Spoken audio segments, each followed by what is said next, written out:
Baginda Nabi Muhammad diutus sebagai Rasul membawa wahyu dari Allah dan karena itu beliau dituntut untuk membuktikan kenabiannya dengan mukjizat. Ini karena klaim kenabian adalah klaim luar biasa yang menuntut sesuatu di luar kemampuan manusia biasa sehingga memerlukan bukti yang juga luar biasa. Namun, saat Nabi mengklaim sebagai keturunan Sayyidina Adnan, tidak ada seorang pun dari kaumnya, baik sahabat maupun musuhnya, yang menuntutnya menunjukkan mukjizat untuk membuktikan garis keturunannya. Ini karena nasab adalah sesuatu yang lumrah dalam kehidupan manusia dan diakui melalui sistem sosial yang sudah berjalan selama berabad-abad. Tidak ada satupun riwayat yang menunjukkan bahwa orang Quraisy atau siapapun saja meminta bukti luar biasa terhadap silsilah Nabi. Itu karena nasab bekerja dalam ranah historiografi dan genealogi, bukan dalam ranah mukjizat atau fenomena yang melampaui hukum alam. Saya membawakan cerita ini karena dia menyamakan mukjizat Nabi sebagai bukti yang luar biasa, disamakan dengan nasab yang tersambung kepada baginda Nabi itu harus mendatangkan bukti luar biasa juga.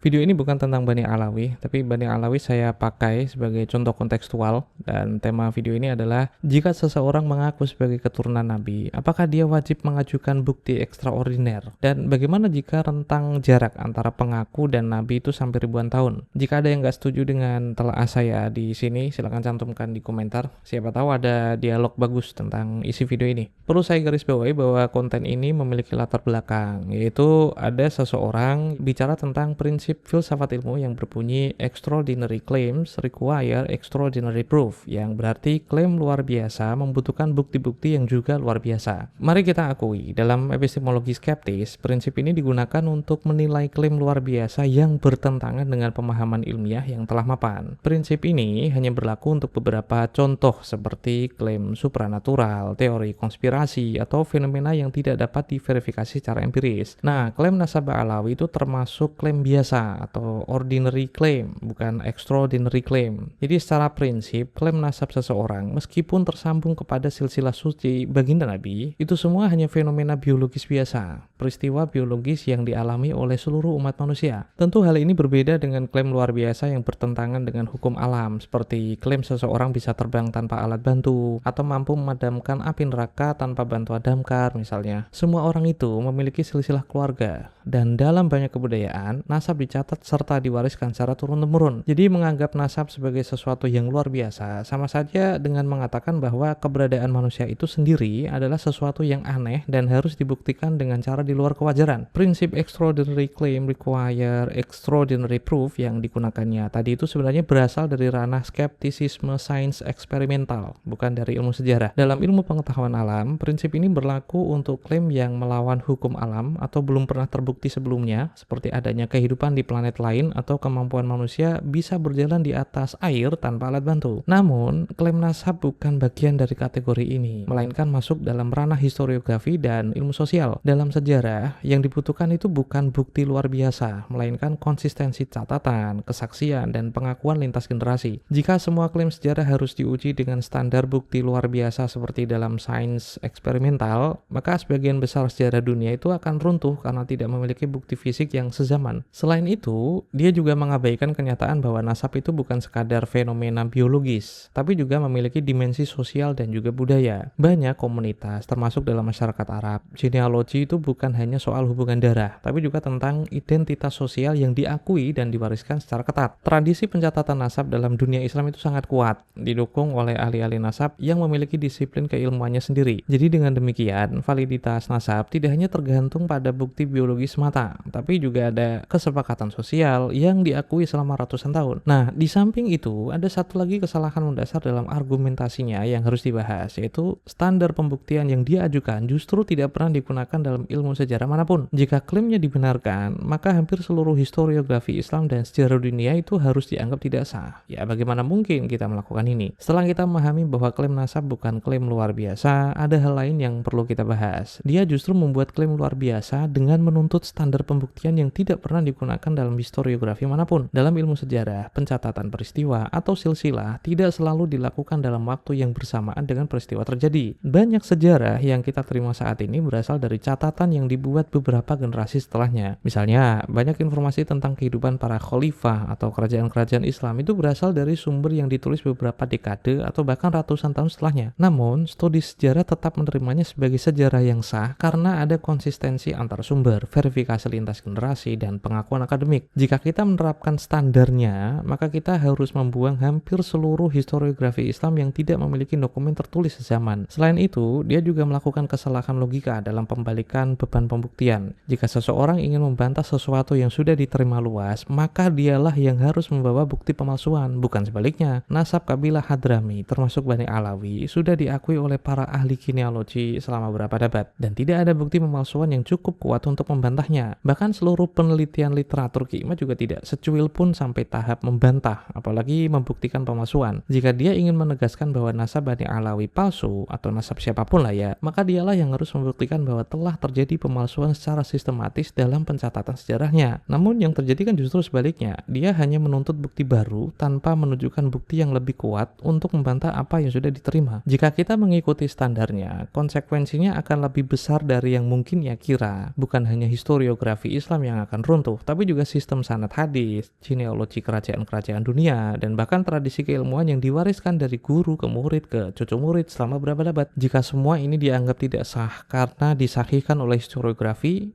lalu apa yang tersisa dari sejarah yang kita ketahui? Oke, setelah membahas bagaimana dia menerapkan standar yang tidak pernah digunakan dalam sejarah, sekarang kita masuk ke dampak lebih luas jika standarnya itu benar-benar diterapkan. Pertama, dalam tradisi Islam, ilmu nasab itu memiliki sistem validasinya sendiri. Sama seperti ilmu hadis yang memiliki metode untuk menilai keabsahan sebuah riwayat, ilmu nasab juga punya aturan ketat dalam memastikan sebuah garis keturunan sah atau tidak. Ilmu ini tidak hanya tergantung pada satu dokumen tertulis, tapi juga pada kesaksian ulama, persaksian kolektif dari sebuah komunitas, serta konsistensi catatan dari generasi ke generasi. Jika nasab bisa dimanipulasi dengan mudah, maka seharusnya kita bisa menemukan berbagai kasus di mana keluarga Bani Alawi yang tidak memiliki hubungan darah tiba-tiba diterima sebagai keturunan Nabi. Namun kenyataannya kan tidak ada bukti kuat yang menunjukkan pemalsuan sistematis dalam pencatatan nasab mereka. Kedua, Hadramaut sebagai pusat Bani Alawi memiliki sistem sosial yang sangat ketat dalam menjaga keaslian nasab. Banyak penelitian akademik menyebutkan bahwa sulit memalsukan nasab di Hadramaut karena komunitas di sana itu sangat menjaga silsilah mereka. Saya pernah membuat konten tentang hal itu dan menyantumkan jurnal akademik oleh para pakar dan sejarawan, jadi kalian bisa menontonnya ulang. R.B. Surgeon, seorang sejarawan yang meneliti Hadramaut, menyatakan bahwa meskipun tidak ada dokumen tertulis sezaman, pemalsuan nasab di Hadramaut itu hampir mustahil terjadi karena setiap klaim itu diuji oleh komunitas dan ulama yang menjaga pencatatan genealogi dengan sangat ketat. Jadi klaim bahwa nasab kabilah di Hadrami secara umum, termasuk Alawi, bisa dengan mudah dipalsukan, pada hakikatnya tidak memiliki dasar yang kuat. Kesimpulannya, bukan nasab kabilah Hadrami atau Bani Alawi yang bermasalah, tapi standar yang diajukannya lah yang tidak realistis. Standar ini tidak hanya keliru dalam epistemologi, tapi juga bisa tidak menghormati struktur sejarah, sanad keilmuan, dan sistem sosial yang sudah mapan dalam peradaban Islam. Jika dia tidak bisa membuktikan bahwa nasab Bani Alawi telah dipalsukan dengan bukti yang lebih kuat dari yang mendukungnya, maka skeptisisme yang ia ajukan bukanlah kritik akademik dan tidak bernilai filosofis, melainkan sekadar keraguan yang tidak berdasar.